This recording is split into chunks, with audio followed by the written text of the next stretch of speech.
ಹಾವೇರಿಯಲ್ಲಿ ವಿಪಕ್ಷ ನಾಯಕ ಆರ್ ಅಶೋಕ್ ಹೇಳಿಕೆ ನೀಡಿದ್ದಾರೆ. ಹೌಸಿಂಗ್ ಬೋರ್ಡ್ ಸ್ಲೋಗನ್ ಚೇಂಜ್ ಆಗಿದೆ. ಕಾಂಗ್ರೆಸ್ ಸರ್ಕಾರದ ದುಡ್ಡು ಹೊಡೆಯುವ ಸರ್ಕಾರವಾಗಿದೆ. ಮೊದಲಿಗೆ ಇದ್ದದ್ದು ಬಡವರಿಗಾಗಿ ಮನೆ, ಈಗ ಕಾಸು ಕೊಟ್ಟವರಿಗೆ ಮಾತ್ರ ಮನೆಯಾಗಿದೆ. ಲೂಟಿ ಮಾಡ್ತಾ ಇದ್ದಾರೆ. ಪ್ರತಿ ಮನೆಗೆ 36% ವಸೂಲಿ ಮಾಡ್ತಿದ್ದಾರೆ. ಎಂಜಿನಿಯರ್ ರಿಂದ ಹಿಡಿದು ಸರ್ಕಾರಕ್ಕೆ 36% ಮುಟ್ಟುತ್ತೆ. 2100 ಕೋಟಿಗೂ ಹೆಚ್ಚು ಹಣ ಲೂಟಿ ಹೊಡೆದಿದ್ದಾರೆ ಎಂದು ಗುಡುಗಿದ್ದಾರೆ. ಇನ್ನು ಇದನ್ನು ಬಿಆರ್ ಪಾಟೀಲ್ ಸ್ಪಷ್ಟವಾಗಿ ಹೇಳಿದ್ದಾರೆ. ನಂದೇ ವಾಯ್ಸ್, ಏನ್ ಬೇಕಾದರೂ ಮಾಡ್ಕೊಳ್ಳಿ ಅಂತ ಹೇಳ್ತಾ ಇದ್ದಾರೆ. ಮಾನ ಮರ್ಯಾದೆ ಇದ್ರೆ ಬಿಆರ್ ಪಾಟೀಲ್ ಮೇಲೆ ಕ್ರಮ ತಗೊಳ್ಬೇಕು, ಕಿತ್ತಾಕಬೇಕು, ಸಸ್ಪೆಂಡ್ ಮಾಡಬೇಕು. ಧಮ್ ಇದ್ರೆ ಸಸ್ಪೆಂಡ್ ಮಾಡಿ, ಇಲ್ಲದಿದ್ರೆ ಧಮ್ ಇಲ್ಲ ಅಂತ ಹೇಳಿ ಸಿದ್ದರಾಮಯ್ಯ ಅವರನ್ನೇ ಸಸ್ಪೆಂಡ್ ಮಾಡಬೇಕು.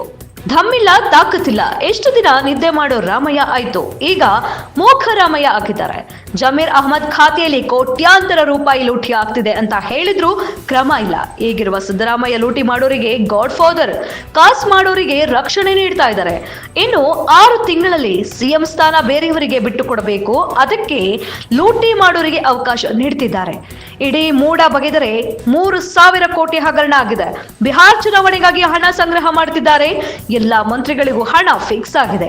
ಒಬ್ಬೊಬ್ಬ ಮಂತ್ರಿ 25 ಕೋಟಿ ಕೊಡಬೇಕು. 25 ಕೋಟಿ ಕೊಟ್ರೆ ಮಂತ್ರಿ ಸ್ಥಾನ ಸೇಫ್, ಇಲ್ಲದಿದ್ರೆ ರಿಶ್ಫಲ್ ಮಾಡ್ತೀವಿ ಅಂತ ಗೂಬೆ ಕೂರಿಸ್ತಾರೆ ಎಂದು ಗುಡುಗಿದ್ದಾರೆ. ಕೋಟಿ ಹಣವನ್ನು ಕಮಿಷನ್ ಆಗಿ ಪಡೆದಿದ್ದಾರೆ ಸರ್ಕಾರ. ಅದನ್ನು ಬಿಆರ್ ಪಾಟೀಲ್ ಅವರು ಸ್ಪಷ್ಟವಾಗಿ ಹೇಳಿದ್ದಾರೆ. ಮುಖ್ಯಮಂತ್ರಿ ನಾನು ಕೇರ್ ಮಾಡಲ್ಲ ಅನ್ನೋ ಮಾತನ್ನು ಹೇಳಿದ್ದಾರೆ. ನನ್ನ ಮೇಲೆ ಕ್ರಮ ತೆಗೆದುಕೊಳ್ಳಿ, ನಾನು ಹೇಳಿರೋದೇ ನಿಜ, ನಂದೇ ವಾಯ್ಸು, ಏನು ಬೇಕೋ ಮಾಡ್ಕೊಳ್ಳಿ ಅಂತ ಹೇಳಿದ್ದಾರೆ. ಇಷ್ಟು ಹೇಳಿದ ಮೇಲೂ ಕೂಡ ಈ ಸರ್ಕಾರಕ್ಕೆ ಮಾನ ಮರ್ಯಾದೆ ಇದ್ದರೆ ಇಲ್ಲ ಅವ್ರ ಮೇಲೆ ಕ್ರಮ ತೆಗೆದುಕೊಳ್ಬೇಕು, ಇಲ್ಲ MLAಗೆ ಅವ್ರನ್ನ ಸಸ್ಪೆಂಡ್ ಮಾಡಬೇಕು, ಇಲ್ಲ ಸಿದ್ದರಾಮಯ್ಯನವ್ರನ್ನೇ ಸಸ್ಪೆಂಡ್ ಮಾಡಬೇಕು.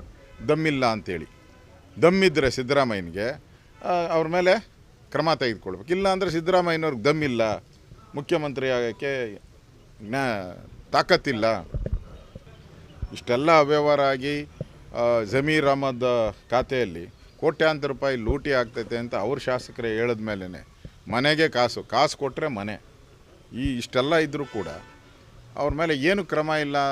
ಸಿದ್ದರಾಮಯ್ಯನವರು ಇದ್ರ ಬಗ್ಗೆ ಮಾತಾಡೋದೇ ಇಲ್ಲ ಅಂತ ಹೇಳಿದ್ರೆ ಈ ಸರ್ಕಾರ ಪೂರ್ತಿ ರಕ್ಷಣೆ, ಕಾಸು ಮಾಡೋರಿಗೆ ರಕ್ಷಣೆ ಕೊಡುವಂಥ ಸಿದ್ದರಾಮಯ್ಯ ಇವತ್ತು.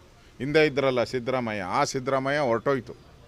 ಆ ಸಿದ್ದರಾಮಯ್ಯ ಇಲ್ಲ ಈಗ. ಈಗಿರೋ ಸಿದ್ದರಾಮಯ್ಯ ಈ ಲೂಟಿ ಮಾಡೋರಿಗೆ ಗಾಡ್ ಫಾದರ್, ಗಾಡ್ ಫಾದರ್. ಯಾಕಂದರೆ ಇನ್ನು 6 ತಿಂಗಳಲ್ಲಿ ಅವರು ಸ್ಥಾನ ಬಿಟ್ಕೊಡ್ಬೇಕು.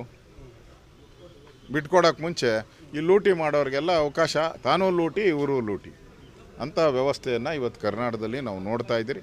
ಇಂಥ ಭ್ರಷ್ಟ ಪ್ರತಿ ಇಲಾಖೆಯಲ್ಲಿ ಇದೊಂದು ಇದಂತಲ್ಲ. ಹಿಂದೆ ವಾಲ್ಮೀಕಿ ನಿಗಮದಲ್ಲಿ 187 ಕೋಟಿ ಲೂಟಿ ಆಯಿತು. ಮೂಡಾದಲ್ಲಿ ಸ್ವತಃ ಸಿದ್ದರಾಮಯ್ಯನವರೇ ಸೈಟ್ಗಳನ್ನು ತೆಗೆದುಕೊಂಡ್ರು. ಆ ಇಡೀ ಮೂಡಾನ ಬಗೆದ್ರೆ ಅಲ್ಲಿ 2-3 ಸಾವಿರ ಕೋಟಿ ಅವ್ಯವಹಾರ ಆಗಿದೆ. ಅಂದರೆ ಒಟ್ಟಾರೆ ಸರ್ಕಾರ ಲೂಟಿಗೆ ಇಳಿದ್ಬಿಟ್ಟಿದೆ. ಇವಾಗ ಬಿಹಾರ ಚುನಾವಣೆ ಬರ್ತಾ ಇದೆ, ಎಲ್ಲ ಮಂತ್ರಿಗಳಿಗೂ ಫಿಕ್ಸ್ ಮಾಡಿದ್ದಾರೆ. ಒಬ್ಬೊಬ್ಬ ಮಂತ್ರಿನೂ ಕೂಡ ಮಿನಿಮಮ್ ಒಂದು 25 ಕೋಟಿ ರೂಪಾಯಿ ಕೊಡಬೇಕು. ಯಾರಿಗೆ? ಬಿಹಾರ್ ಎಲೆಕ್ಷನ್ಗೆ. ಅದಕ್ಕೋಸ್ಕರ ಒಬ್ಬರ ಮೇಲೆ ಒಬ್ಬರು, ಯಾಕಂದರೆ 25 ಕೋಟಿ ಕೊಟ್ಟರೆ ನಿಮಗೆ ಅಲ್ಲಿ ATM ಆಗಿ, ಇಲ್ಲಿ ಅವರ ಮಂತ್ರಿ ಸ್ಥಾನ ಹಂಗೆ ಇರ್ತದೆ. ಇಲ್ಲ ಅಂದ್ರೆ ನಾನು ರೀಶಫಲ್ ಮಾಡ್ತೀರಿ ಅಂತ ಗೂಬೆ ಕೂತಿರ್ತಾರೆ ಅವ್ರ ಮೇಲೆ. ಅದಕ್ಕೆ ಇವಾಗ ಡೆಲ್ಲಿಗೆ ಹೋಗಿದ್ದಾರೆ, ಗೂಬೆ ಕೂತಿರ್ತಾರೆ. ದುಡ್ಡು ಕೊಟ್ಟವ್ರಿಗೆ ಅಲ್ಲೂ ಅಷ್ಟೇ, ಇಲ್ಲಿ ಕಾಸು ಕೊಟ್ಟವ್ರಿಗೆ ಮನೆ, ಅಲ್ಲಿ ದುಡ್ಡು ಕೊಟ್ಟವ್ರಿಗೆ ಮಂತ್ರಿ ಸ್ಥಾನ. ಇದು ಕಾಂಗ್ರೆಸ್ಸಿನ ನೀತಿ ಸಿದ್ಧಾಂತ.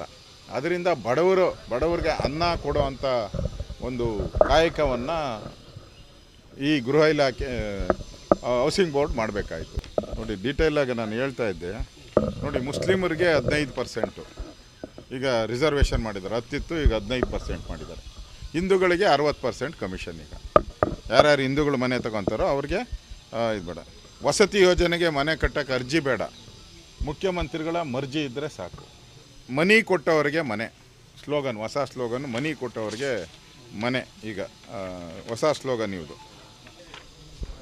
ನೋಡಿ, ಮಿನಿಸ್ಟ್ರುಗಳ ಆಫೀಸ್ಗಳಿಗೆ 13% ಕೊಡಬೇಕು. ಅವ್ರ PA ಇದ್ದಾನಲ್ಲ, ಯಾರು, ಸರ್ಫರಾಜ್ ಖಾನ್.